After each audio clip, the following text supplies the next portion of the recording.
सिदाइना उचरैसे crystals combo खरा लेको सिगी combo से 26 जनवरी गा मरी लेना आइना थादोक चगे तबोनेको अदो करम करम क्रिस्टल्स नो अदुगा माइ काना बना कइनो हाबदो अदो हापेतंग ए मैम द शेयर तौजरकेको अदो कॉम्बो से अहुम थोंना सेमेको हाइदी कइनो मगा 1999 अमा अदुगा 2999 अमागा 4999 अमागा अदुमाइ तौरको पोत मसिंग हेंगलकनी अदुगा कइनो हेंगलकनीको अदो करम करम मनो अहामबदा 1999 गे 1999 हारगा दिलिशिंग अनि दगी लुपा अमा ताबा हारसेको लिशिंग अनि दगी लुपा अमा ताबा से सिदा आइना अहामबा थमजरिसेको प्लेन ब्रेसलेट अहुम लेरेको सिलेजे अहुम सिदगी अनि खनबीबे याइको अनि खनबीबे याइ हारगदी आई ग्रीन कइनो गदंग हाइदी पायरेट का ग्रीन एवेंचुरिन गदंग पामे ना खलसे नत्रगा अखोइना हाइदी सिगी सुमाइना अखोइगी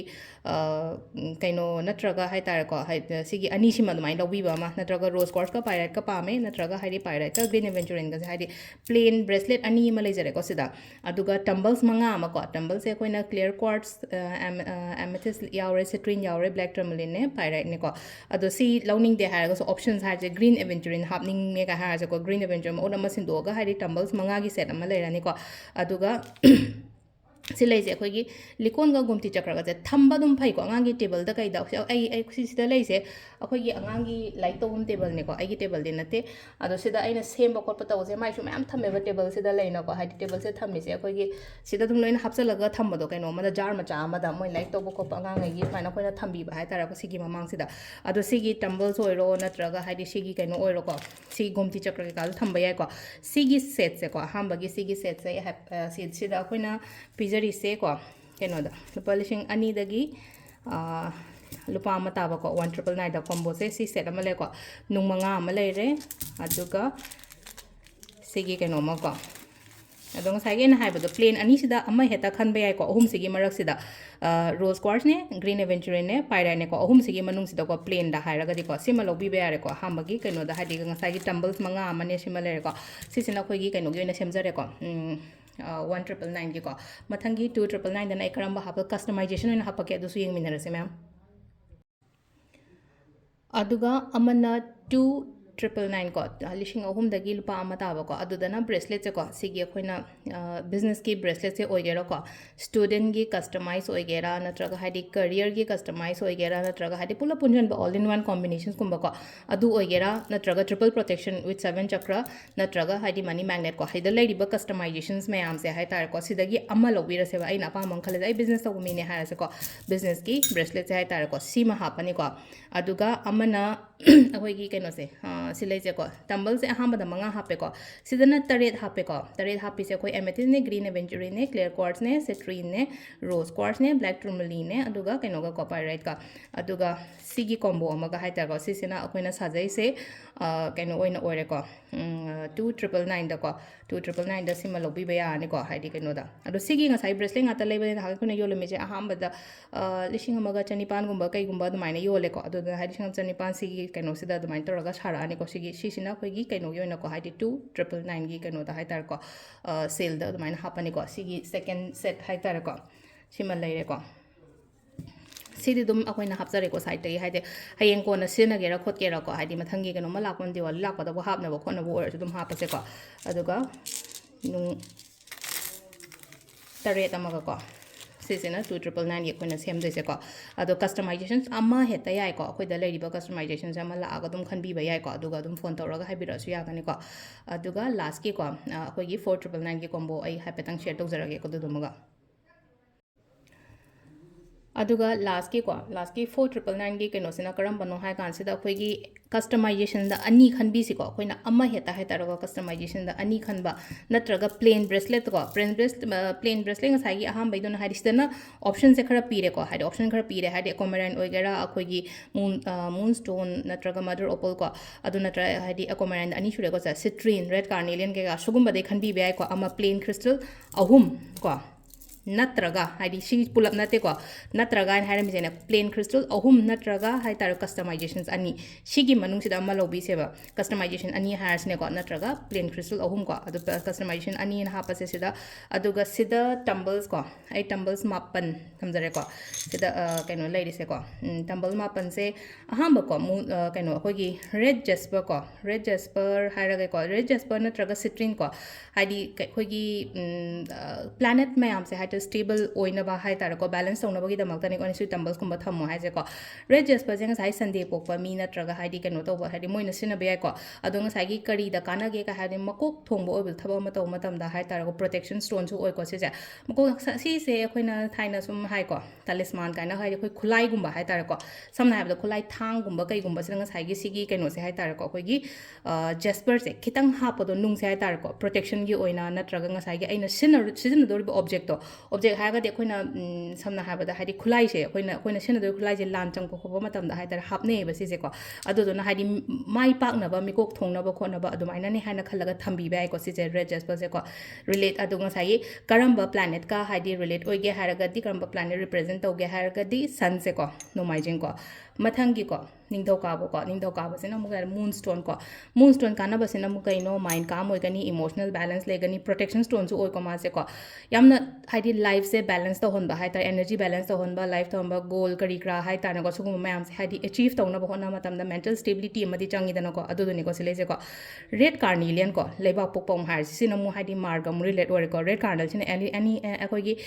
energy se hai tar energy balance to gani goal hai tar ko aina kaino ma khan ba khot pa le raga di haidi achieve to gani mar se katang haidi hard work kari kra sugum mayam se ko relate oina ko masa mathanda hai tar ko haidi motivation hai tar ko motivation and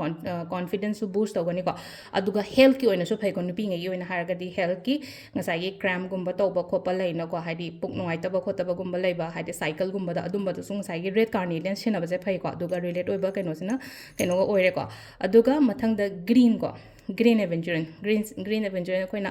lucky stone ni kain haine ko ado se had opportunities for e khoi gi life ta hai tar opportunities khatang na tana growth kumba koi gumba personal and professional growth su yam na mateng oeba aduga ko hadi stress elevate ga hai stress kumba anxiety gumba hai angang ngai yoina hai da si na mercury ga relate oine bang sai gi si pochina ko adu na hadi stress anxiety angang ngai se paikha ma ya ga hai tar ko lafna phara ga su stress kumba kai gumba lai ra ga di pakhat paga nga sai gi magi kaino se ga hadi tensions ga lai ra ga di hadi loina kaw do ni na ko adumaina hai tar ko brain sharp oina ba khona ba hai ta dum ba sine ko aduga amuk communication skill hai tar ko hading ngang thok pa khotok pa ngasai gi ang like lai su tam angang khatang gi wasu na tabi da khoi gi thabai khang ga yeng ba ngang hai tar interview ko chatpa matam da hadi phajan punjan ba hadi ngang ning ga su ngang thok pa ngam da ba khota ba mai like adu ko next the citrine ko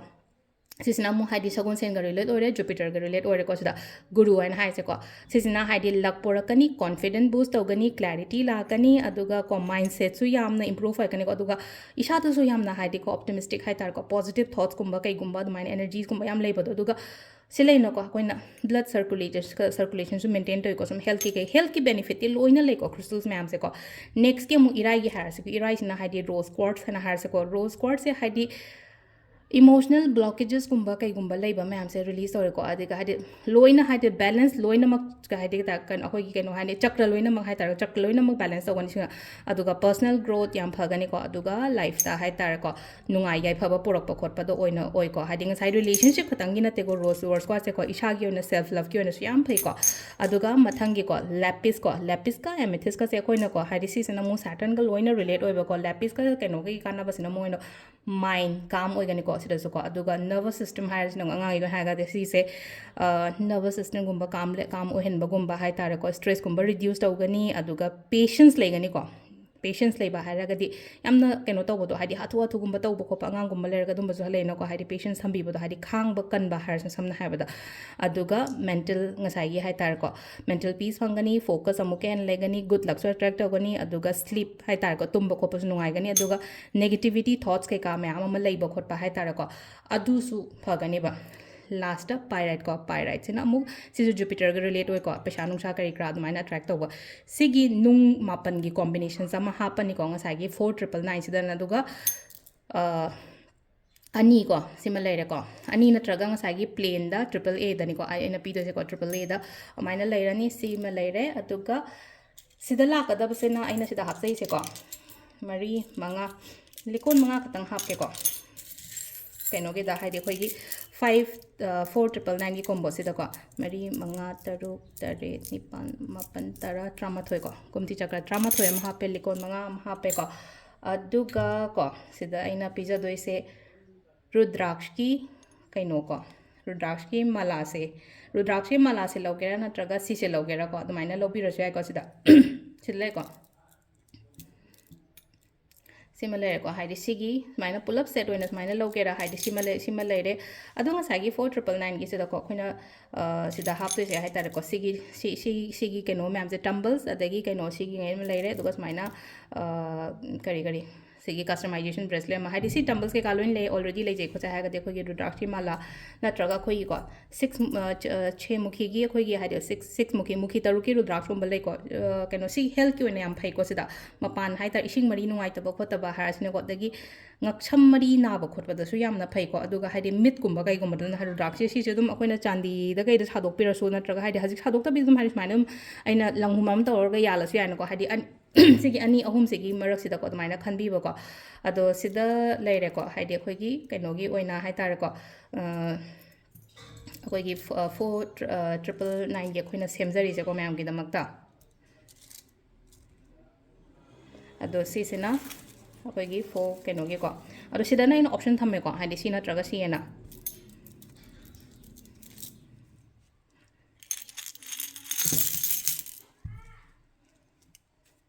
ꯇꯝꯕꯜꯁ ꯃꯥꯄꯟ ꯑꯃꯅꯦ ꯁꯤ ꯑꯃꯅꯦꯀꯣ ꯇꯝꯕꯜꯁ ꯂꯧꯔꯣꯏꯒꯦ ꯍꯥꯏꯔꯒꯅ ꯍꯥꯏꯗꯤ ꯔꯨꯗ꯭ꯔꯥꯛꯁꯀꯨꯝꯕ ꯀꯩꯒꯨꯝꯕ ꯑꯗꯨꯃꯥꯏꯅ ꯂꯧꯕꯤꯕ ꯌꯥꯏꯀꯣ ꯑꯗꯣ ꯁꯤꯁꯦ ꯀꯩꯅꯣ ꯇꯧꯕꯤꯌꯣꯀꯣ ꯍꯥꯏꯗꯤ 26 ꯖꯅꯋꯥꯔꯤꯒꯤ ꯑꯣꯏꯅ ꯑꯩꯈꯣꯏꯅ ꯁꯦꯜ ꯇꯧꯖꯕ ꯄꯣꯠꯅꯤꯀꯣ ꯃꯌꯥꯝ ꯊꯦꯡꯛ ꯌꯨ